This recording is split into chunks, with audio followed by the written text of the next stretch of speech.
1부터 6까지의 자연수가 하나씩 적혀있는 6장의 카드가 들어있는 주머니가 있습니다.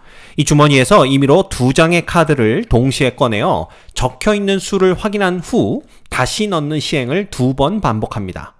첫 번째 시행에서 확인한 두 수 중 작은 수를 A1, 큰 수를 A2라 하고, 두 번째 시행에서 확인한 두 수 중 작은 수를 B1, 큰 수를 B2라고 하자. 이렇게 되어 있네요. 두 집합 A, B를 A라는 집합은 X 값들의 집합인데 X는 A1보다 크거나 같고 A2보다는 작거나 같은 수들의 집합이고요. 그 다음 B는 X들의 집합인데 X는 B1보다는 크거나 같고 B2보다는 작거나 같은 그러한 X들의 집합입니다. 자, 이럴 때 A와 B의 교집합이 공집합이 아닐 확률은 얼마겠냐를 묻고 있는 문제입니다. 자, 이 문제에서 중요한 것은 일단 주머니에서 동시에 2장의 카드를 꺼낸다고 했으니까 A1과 A2는 서로 같은 수가 될 수 없습니다. 따라서 반드시 작은 수를 A1, 큰 수를 A2라고 두는 거죠. 그쵸? 그래서 결국은 A1하고 A2 사이에는 이런 관계가 성립을 하고요. 마찬가지입니다. B1과 B2도 서로 다른 2장의 카드를 꺼냈기 때문에 같은 수가 될 수가 없어요. 그래서 그 중에 작은 것을 B1, 큰 것을 B2라고 둔 겁니다. 따라서 A1, A2, B1, B2 사이의 대소관계는 이렇게 되는 거죠. 그런데 이런 상황에서 집합 A와 집합 B를 이렇게 정의를 하고 있습니다. 그리고 A와 B의 교집합이 공집합이 아닐 확률을 묻고 있는데요. 이거 눈치 빠른 학생들은 이거는 공집합이 아닐 확률을 구하는 것보다는 공집합이 될 확률을 구해서 1에서 빼는 쪽이 빠르겠구나 라는 걸 금방 눈치를 채죠. 즉 여사건의 확률로 푸는 게 더 쉽겠구나 라는 생각을 합니다. 왜 그러냐 하면요, 이 A와 B의 교집합이 공집합이 되려면 요 구간과 요 구간에 공통 구간이 없어야 돼요. 그럼 공통 구간이 없다라는 건 어떤 뜻이냐 하면 이 A1, A2 사이의 대소관계, B1, B2 사이의 대소관계가 이렇듯이 이것들 사이의 대소관계가 결정이 된다는 뜻입니다. 즉 예를 들어 이런 식으로 대소관계가 결정이 되면 요 집합 A와 집합 B는요 공통 구간이 존재하지 않게 됩니다.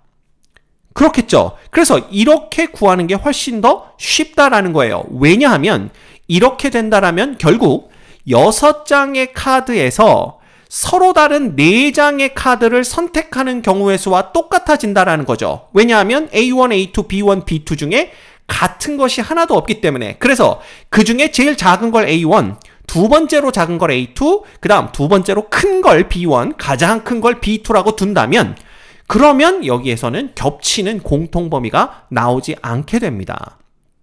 됐죠? 그래서 훨씬 더 쉽게 문제를 풀 수가 있어요.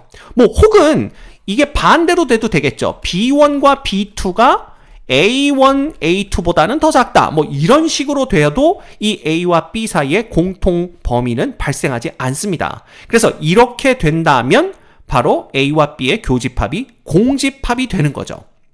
이해되십니까? 그래서 우리는 여사건을 구할 겁니다. A와 B의 교집합이 공집합이 될 확률은, 자, 먼저 첫 번째 시행에서 6장 중 2장을 뽑는다고 했고요. 두 번째 시행에서 6장 중 2장을 뽑는다고 했으니까 전체 경우의 수는 6 컨비네이션 2 곱하기 6 컨비네이션 2가 돼요. 그쵸?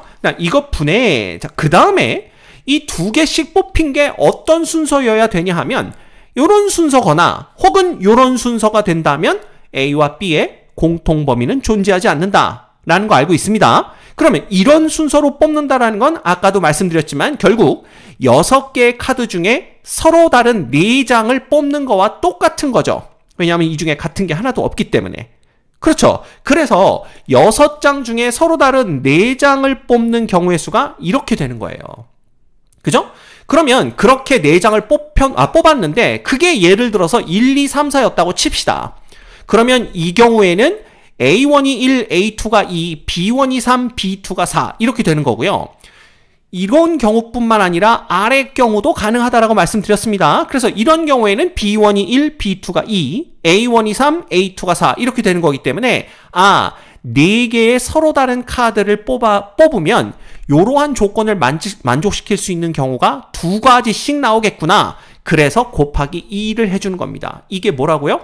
이게 바로 A와 B의 교집합이 공집합이 될 확률입니다.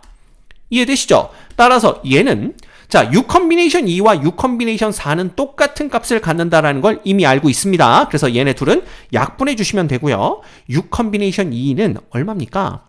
6 곱하기 5 나누기 2이기 때문에 15가 됩니다. 그래서 15분의 2 이렇게 되는 거죠. 이게 뭐라고요? A와 B의 교집합이 공집합이 될 확률입니다. 그렇죠? 따라서 우리가 구하는 건 공집합이 아닐 확률이니까 1에서 15분의 2를 빼주면 되겠죠. 그죠? 그래서 얘는 15분의 13이라는 답을 얻어낼 수가 있는 겁니다. 여기 보시면 정답은 5번에 있습니다. 됐죠?